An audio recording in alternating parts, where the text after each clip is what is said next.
اعوذ باللہ من الشیطان الرجیم، بسم اللہ الرحمن الرحیم۔ محمد عارف گل پاکش ویلوگ سے حاضر خدمت ہے۔ آج آپ کے سامنے وہ کچھ بیان کرنے جا رہا ہوں کہ آپ سنیں گے اور آپ کے رونگٹے کھڑے ہو جائیں گے اور آپ کے پاؤں کے نیچے سے زمین نکل جائے گی۔ بات کروں گا فلسطین کی، بات کروں گا اسرائیل کی۔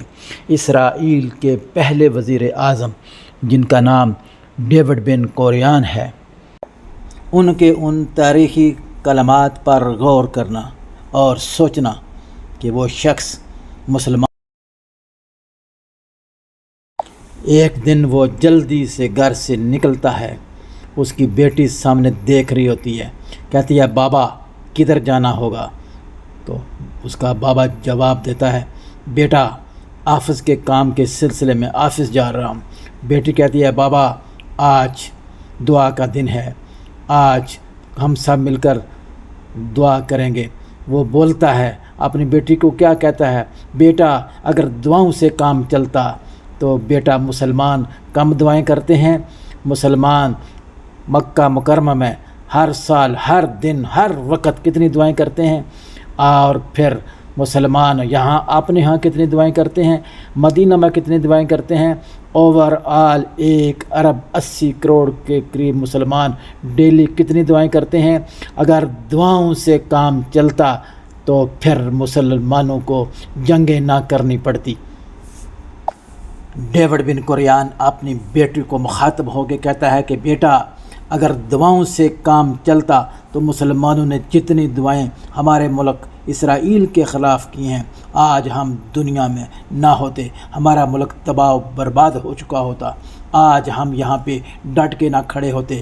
ہم نے اسی چیز سے فائدہ اٹھایا ہے اور مسلمانوں کو فرقوں میں بانٹ دیا ہے۔ آج مسلمان مختلف فرقوں میں ہیں، ایک دوسرے سے ہاتھ ملانے کے لیے تیار نہیں ہے، ایک دوسرے سے لڑ مٹنے کے لیے تیار کھڑے ہیں۔ اس لیے آج ہم پوری دنیا پر راج کرنے کے سوچ رہے ہیں۔ پیاری پیاری بہنوں، پیارے پیارے بھائیوں اور پیارے پیارے بچوں، واضح الفاظ میں اس نے مسلمانوں کو کہہ دیا ہے۔ کیا کہہ دیا ہے؟ آپ نے سن لیا ہے۔ ابھی میں آپ سے بات کرتا ہوں، کیا نبی علیہ الصلوۃ والسلام نے جنگ بدر کے اندر، جنگ احد کے اندر اور جنگ تبوک کے اندر، اور اسی طرح یک کے بعد دیگر 27 جو غزوات لڑے تھے، ان کے اندر دعاؤں کا سہارا لیا تھا؟ دعائیں کرنے سے یہ سارے غزوات ہوئے تھے؟ نہیں نہیں نہیں، بلکہ میدان عمل میں خود بھی اترے تھے اور صحابہ کو بھی اتارا گیا تھا۔ میدان عمل میں اتر کر دشمن کے ساتھ شانہ بشانہ لڑائی لڑی تھی، تب جا کر مسلمان اللہ کے ہاں بھی اور دنیا کے ہاں بھی سرخ رو ہوئے تھے۔ اور آج ہم نے قرآن کو بھی چھوڑ دیا ہے، سنت الرسول کو بھی چھوڑ دیا ہے۔ آج ہم 72 فرقوں میں بڑھ چکے ہیں۔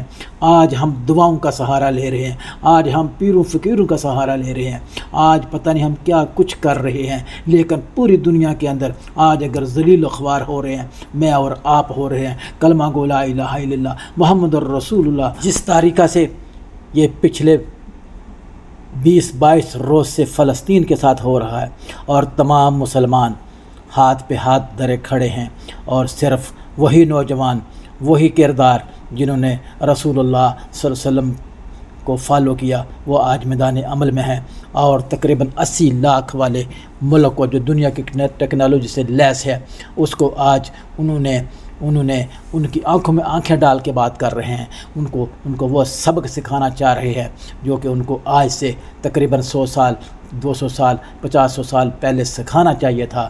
لیکن افسوس، صد افسوس کہ ہم کسی کو کیا سبق سکھائیں، ہم خود سبق سیکھنے کے قابل ہوئے ہیں۔ اللہ تعالیٰ میرے پہ رحم کرے، آپ پہ رحم کرے، پوری امت پہ رحم کرے۔ اور میں دعاؤں کے خلاف نہیں ہوں، میں مت میرے فتوے لگا دینا، میں دعاؤں کے خلاف نہیں ہوں۔ دعائیں عبادات کا مغز ہوا کرتی ہیں، لیکن دعاؤں کے ساتھ ساتھ میدان عمل میں اترنا بھی پڑتا ہے، عمل بھی کر کے دکھانا پڑتا ہے۔ میں امید کرتا ہوں کہ آپ میری بات کو سمجھ گئے ہوں گے۔ اگر میں نے کچھ غلط کہہ دیا ہو تو پلیز معذرت۔